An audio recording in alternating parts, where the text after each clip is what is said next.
All right, good morning. Let's get started. This morning we're working on Intacct vouchers. So we're going to go through how we create vouchers, how we can prepare our payments using blanket purchase orders or contract service purchase orders, what the approval workflow looks like, and then last thing we'll go through is how vouchers affect the general ledger, or basically how it affects our financial reports. Vouchers are created by converting an existing transaction.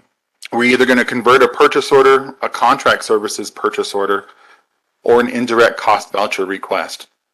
Vouchers aren't created as a standalone transaction like a non-PO voucher is. Vouchers come from existing approved transactions.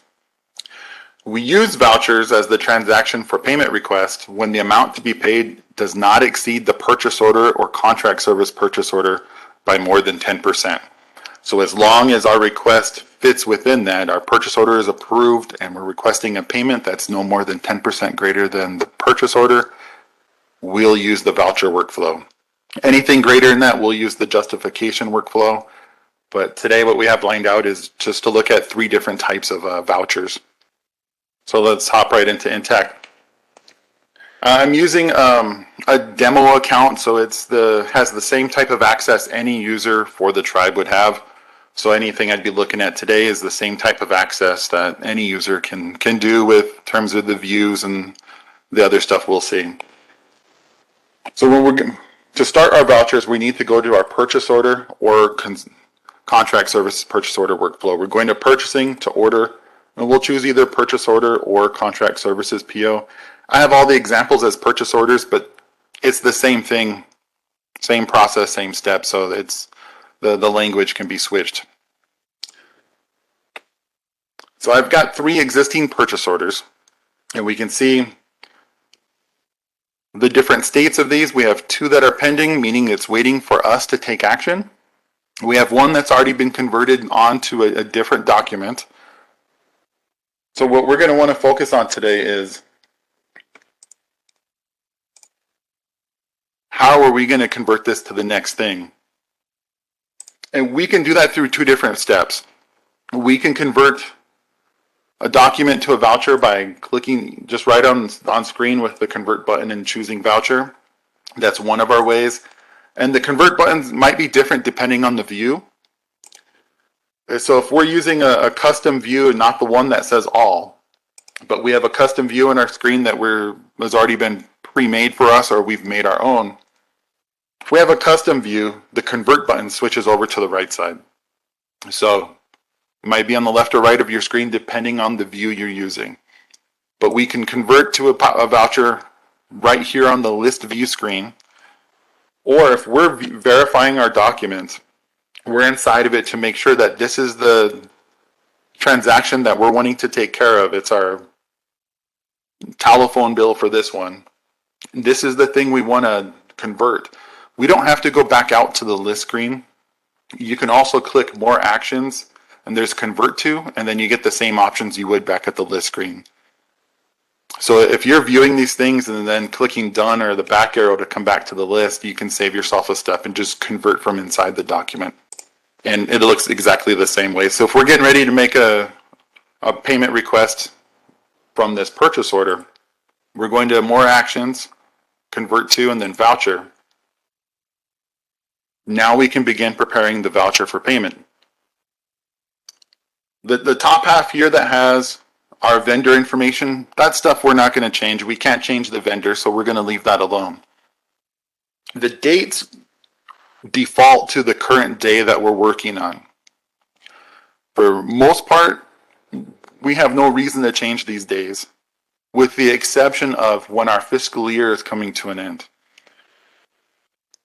If our fiscal year has ended and we need to accrue the expense back to that fiscal year, we would need to make sure that we change this general ledger posting date to match that fiscal year. So whether we're Head Start, who just had their fiscal year end in March, so if they were paying bills in April and May, for that last fiscal year, we would expect that any of the vouchers they're preparing are going to have that date change to reflect that it's happening in March. If your fiscal year ends December 31st, like some of the state funds do, you would be changing that date back to 12/31/21. And then at the end of this, our fiscal year, the tribe's fiscal year, if it were the month of October, we would change the posting date back to 9/30 to make sure that the FY22 payment we're paying has the correct date for accrual. So that's the first area that we want to pay attention to. The next on screen is this vendor document number.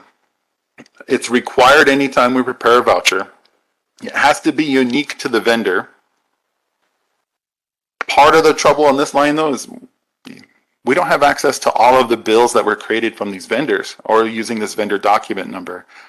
So you have to make sure it's unique. One of the best ways to make it unique is if you have an invoice and the invoice has a number, that's likely not another number they're sending to another program or a party. Use the invoice number up here in the vendor document field. Some will use invoice 123, May payment, stuff like that. Things that are definitely going to make it unique to the vendor. If we use this vendor document field and it repeats a previously used one that was used for the vendor, you won't see an error message, neither will the program monitor. That happens with the final approval. With Lynette, when she tries to approve, she'll get the error message. And what the vendor document number, the purpose it serves is it creates what's called a bill number in accounts payable. So as users, we don't have any work to do in accounts payable, but what this does is it generates the document that the accounts payable department in finance uses to submit to the treasurer to review and approve to actually get checks created. And that's why this has to be unique. You've got up to 45 characters to use in the vendor document number. So there's plenty of room for you to be able to do that. And importantly, this field actually prints on a check stub. So whatever you put here is going to be on the check stub. So if the check's going to one of your vendors like Cherry Todd or Golden West, anything like that, beyond your invoice number, your customer account number could be important to have too. Useful information for whoever's getting the check. So I might have the invoice number here.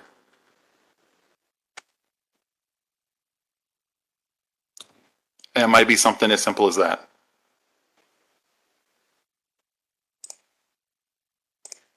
As I'm going through this, if any of you have questions, there's a chat box in the bottom right corner of your screen. Feel free to ask a question as we're going and we'll answer those.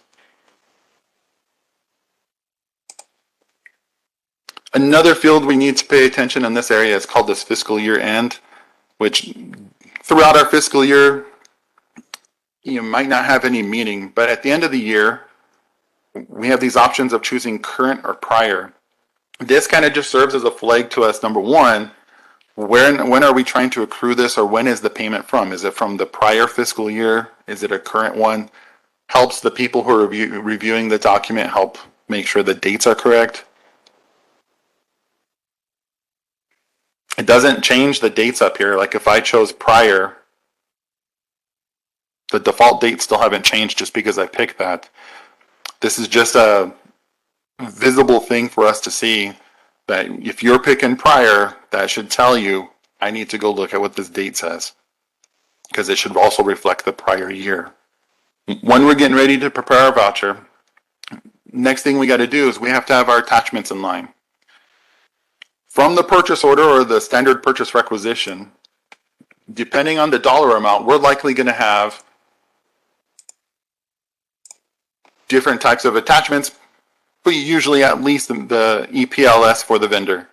So that has this attached. If the amount's greater than $800, we might have a quote. I think over $1,200, the quote's required. If it's over $10,000, we might have all the council resolution, all that stuff that supports making the purchase in the first place. So we might have all those attachments here. Once we're ready to add our voucher request, we need to include our invoice, the final document that shows the amount that has to be paid, not the amount that was quoted to us, but the actual amount we're being charged that we need to pay to the vendor. So we can add the attachment really in one of two ways. I'm going to minimize the screen a little bit so we can see what's going to happen off screen. But if we have this invoice here, easiest way to add in any document to your attachments is just to drag it from your desktop and drop it on screen. So now when I view this attachment folder, the EPLS is there, and now so is the invoice that I've created to use for this example. Just as easy, you can just drag and drop right on screen. And just like that, our attachments are updated. And this attachment folder 358430, it's tied to the purchase order, it's tied to the purchase requisition. All those documents linked to this number all now reflect the EPLS and the invoice.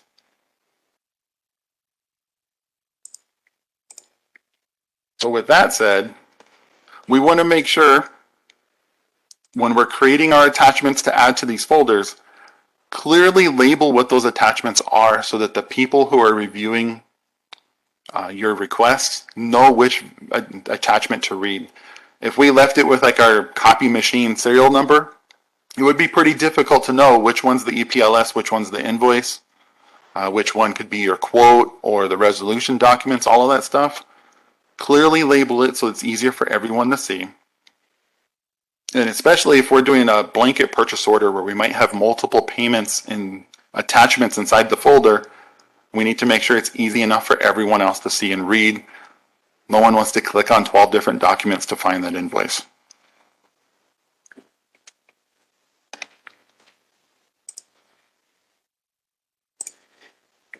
The other way we can add our attachments is just the easiest way that we created them. We click the drop-down box. We choose View, not Add. If we choose Add, that's to add an entire new folder. So that means if you wanted to keep this existing folder and all of its previous attachments there, if we choose Add, we're getting rid of that for the voucher and we're starting a whole new folder. If we just want to address what's currently attached, we click View, and then we edit the existing one by finding a document from our desktop to add. You can add stuff one at a time, or you can click on multiple things, hold the control button. I've selected 4 things and you can click open. Now we have all those things attached together.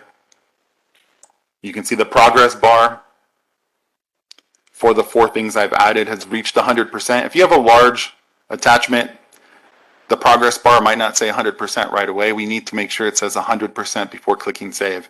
If we click save before they say 100%, the attachment can be corrupted and the next person won't be able to read it. It'll look like it's there. It'll have the link. It'll say whatever it is. But when they try to open it, it could be blank. So make sure the new stuff you're adding says 100%, and now we can save our attachment. So once we have our attachments there, we're ready to go. The last thing we need to do is check out our line entries. We can make an update to the memo field if now whatever it is final. We have information. Maybe it's a serial number for a printer we've bought or VIN number on a vehicle, whatever it is. We can add that stuff to the memo field to record within the transaction what it is. If the price has changed from $1 that we were quoted and turns out it's 95 cents, great, we can make that change. You know, especially with our utilities, we're just making an estimate anyway when we get the purchase order. We need to update the final price because that's what we want to get paid, and it should match whatever the invoice is that we're attaching to our folder. So there's a question, do they need to fill in the fiscal year end for each voucher? During the year, it's not a required field, but starting on October 1st until November 15th, it becomes a required field. If it's the program's fiscal year end for their funds, they should be using this to designate and help identify when those things should be accrued. So once we have this available to go, we have it updated, we've updated our attachments, we've added our vendor document number. At no point should we change program, funding source, checkbook, or item ID.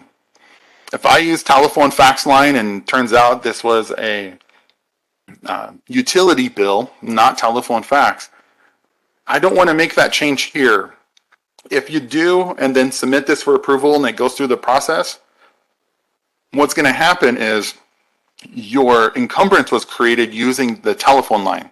And by changing the account number, the release of the encumbrance will not happen on that line. It's going to generate a credit onto the different line that you've changed to. So Intacct's pretty particular with the encumbrance tracker that we use about matching the stuff exactly to how we're using and creating these. So we want to make sure this stays together in matching that original stuff. So we have that, now we can hit submit.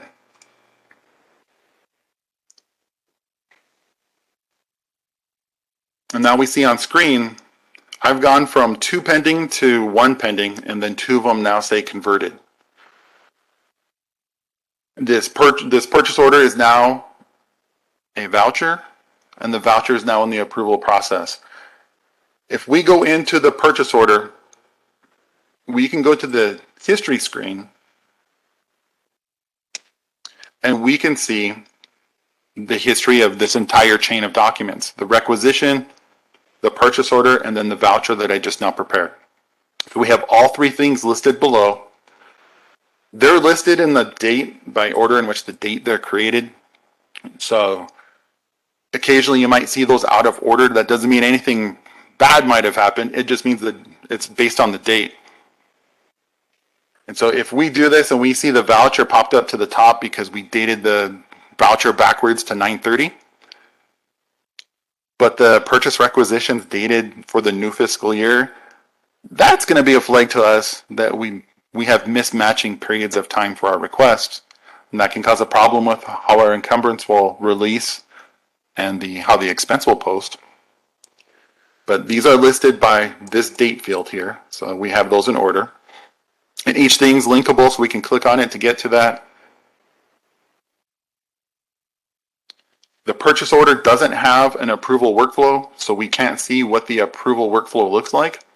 But if we open the voucher, we see everything we just prepared, but on the history screen, we actually have this approval history. And so from here, we can see whatever's happening with the document. The value approval is a designation for program monitor, since it's basically there are a group of users in Intacct. That can be any of the program monitors. It's not a specific one. Once one of them take action, then their information will fill in as to what they've done, approve or deny. And their name and information will fill in here. And then Lynette is the final person. She's named in the workflow, so we actually see what it says. It says the user, and it has her name. We also have a pending request, and if we look at this, I set this up as a blanket purchase order, right? June, July, August, printer ink, quantity is 15, price is 1. So I've done other webinars on purchase orders and blanket purchase orders, so I'm not going to spend a lot of time on preparing a purchase order. This is all about the voucher. Once we're ready to pay this voucher, we're going to keep the format the same way. So if it's now June, or we're now ready to pay the June bill for our monthly printer ink order, we go to convert this to our voucher.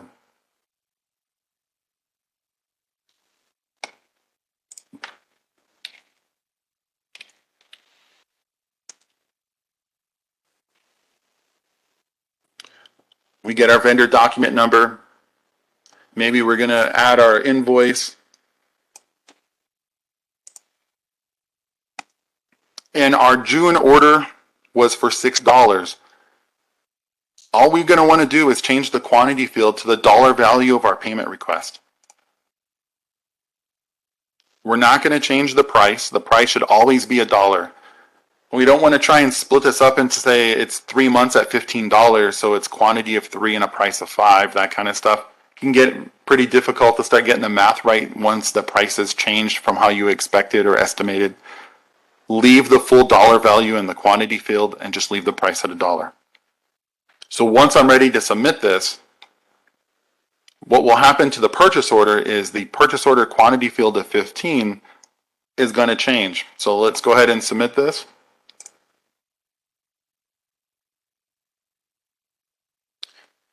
Number one, the state of this goes from pending to partially converted.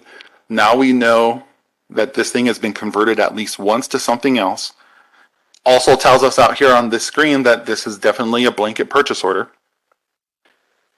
And at this point, for the people who have been using Intacct for a while now, we know the blanket purchase order doesn't close until the quantity field is fully exhausted. So if I go inside and look at our purchase order now, there's the original quantity of 15. 6 of it has been converted. So if we're trying to make a new payment, we go to voucher. That field now changes to 9 available that we can start from when we're ready to pay for the month of July. So this is how we're tracking or balancing how much we have available and to making sure that this thing stays open for us to use. If we were making the payment and we're no longer going to use the blanket purchase order, we've opened it and it turns out we didn't print as much ink as we've estimated. June, July, August, it's now over. We need to close the remaining balance. Then we would just close it and leave it at whatever the quantity field is and close the purchase order. But this is how we would manage this to keep paying vouchers multiple times for a single purchase order that's lasting for multiple months or the fiscal year. In this instance, for the first one, I changed the price to requesting to pay from $1 to 95 cents. It doesn't stay open because it fully exhausted the quantity field. Quantity started at 1 and we converted 1. So it didn't matter that the price was less than the request, the full thing closes anyway. So it's only in the instance when we change the quantity field to a different value and then convert less than that the purchase order stays open. All right, so let's go back to the slide. So here's the approval workflow. You're going to have a PO or a contract services PO. We're going to create a voucher. Once the voucher gets approved, it becomes a bill. Once the bill is approved by the treasurer, it becomes a check. So that's the flow of our payment request. When we submit our voucher, the first step is the program monitor reviews to verify the policies have been met, and if approval is going to be made, funds may have to be ordered through the funding agency. So because they can approve your request today, doesn't mean they can actually approve it today if the funds aren't available. That's their signal to order funds. Once they're able to actually approve the document, the next step is for the finance manager, who's Lynette, to review and ensure the funds are available to cover the cost of the expense. So basically, they're backing up what the program monitor does to make sure that the trial balance for your fund has and shows the available cash needed to cover the expense. And once she gives the final approval, the document status is going to change to closed, and this generates an accounts payable bill. Now, there was a question on the forums about the closed status for the vouchers. I'm using a test one, so we're not going to have any that's closed. But here, we have these 3 requests. If one of these says closed, that doesn't guarantee that a check's been done yet, and there necessarily isn't a time frame. Typically, when a voucher is approved and the state says it's been changed to close, your request is probably going to be approved that day and a check will be produced that day, unless it's like, way at the end of the day. So when we see closed, we can feel pretty good that likely within the same business day, you're going to have a check that gets produced. If you're uncertain on what that looks like, out here on the screen, I'm actually going to log out and log in as me to show you guys other examples. If you haven't already taken advantage of it yet, on the voucher screen, you can create your own custom view that tells you how far along the voucher is in the process of getting paid. So if we go to invoice and to voucher, there's this view here. So like this, I made a custom view that tells you the payment status and the total that's been paid. So if you create your own view on the voucher screen or non-PO voucher, justification workflow, any of those things that result in a payment. When this status says closed, the payment status may say open. That means it's sitting in accounts payable and they haven't selected it to get paid yet. If the payment status says selected, that means the accounts payable person has selected that bill and has forwarded it to the treasurer for their review and for them to approve. If it says paid, now we know that this thing has been paid, that a check has been produced, and it's in the process through accounts payable of being verified and confirmed and then given to the executive secretaries to either be distributed to the program to pick up or to get mailed. But you can do that by changing the voucher custom view to include these fields: paid, payment status.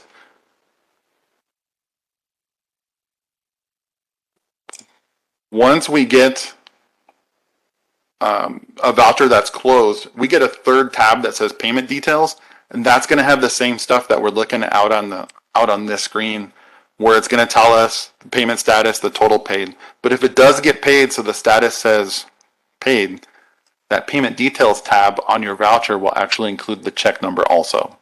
Okay, any questions about this view or how to figure out if your voucher has actually been made into a check once Lynette's approved? If you do, please use the chat box. So I went through the accounting manual and just kind of basically copy and pasted what it says about what's happening during the approval process for vouchers. Monitor ensures the program has cash available to pay the voucher. So that means if they have to initiate a drawdown request for cash, they'll do that. And then once availability of cash is ensured, Program Monitor will forward the voucher and all documentation to the finance manager. Manager verifies that the cash is in fact posted to Intacct, that it's going to cover the disbursement, and they can approve, and that forwards the voucher down to accounts payable. It goes to them as an accounts payable bill using your vendor document number as their bill number. We have PO numbers or voucher numbers, PR numbers, all that different stuff. They have bill numbers generated from that vendor document number. Once it reaches them, they're going to prepare a request to pay the bill. The treasurer is going to review that for approval. Once fully approved, the manager prints and confirms the check, distributes the check to the executive secretary. So while the voucher approval workflow is a workflow that we have to be aware of, there's two different workflows for our payments: the one that you initiate and the one that starts once the final approval is given to our voucher. So here's their steps according to the accounting manual. They prepare the bill from the appropriate checkbook. It's assigned a check number, and all documentation is forwarded to the treasurer or the designated signer. They review all supporting documentation for reasonableness and sign the check, and upon approval, the manager or AP manager will print and confirm checks, issue it to the executive secretary. So a whole new workflow after our voucher workflow, okay? So how does this affect our financial reports?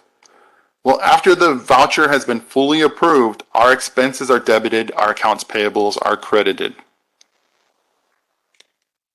So that's not until it's approved. Once we've submitted it, like we've seen with the samples I've done, there's 2 in a submitted status. Nothing's changed with our financial report. The amounts that are encumbered remain encumbered in full, and nothing will change until the voucher gets approved. And then the expense, the 95-cent check request will get expensed, and then after that, the encumbrance gets released, which then means the 95 cents is posted as an expense, and then afterwards, the dollar encumbrance gets released. It goes in that order, which occasionally can cause a problem where if there's not enough funds available to cover the 95 cents because of the dollar encumbrance, it creates a small conflict that we have to fix, and maybe 2 or 3 times a year I get a call about that. So I do have one here that I've had declined yesterday when I was preparing these things. Number 1, I got an email. Here's the email. The voucher you submitted has been declined. Here's the comment, no invoice attached. So this one I had Tracy deny it so we can see what it looks like when it's declined. So if we go to view this document, I click on the hyperlink for the attachment. Sure enough, we can see we have an EPLS, but not an invoice. So if I need to add the invoice as instructed in the decline, we can edit this document,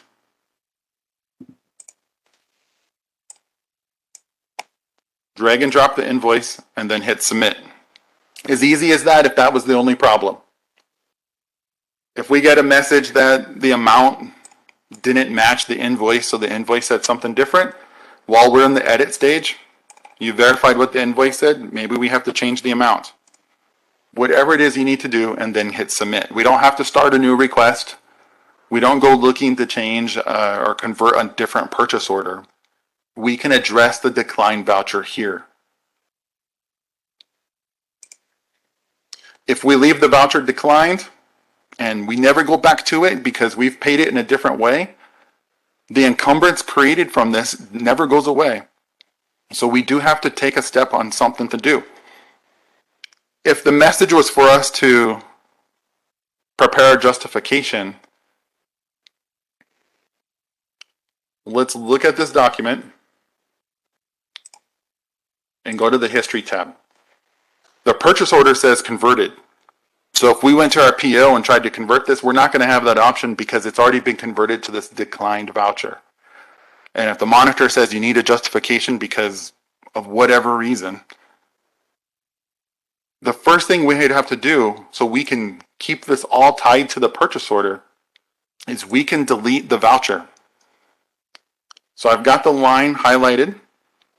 I've selected the delete box.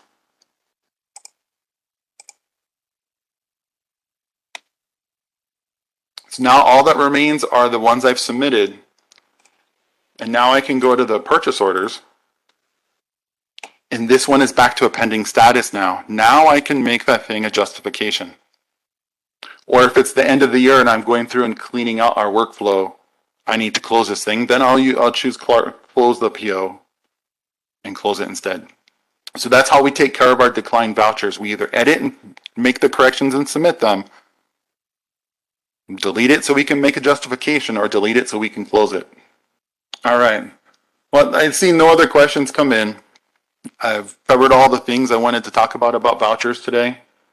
So thank you everybody for your time and enjoy the rest of your day.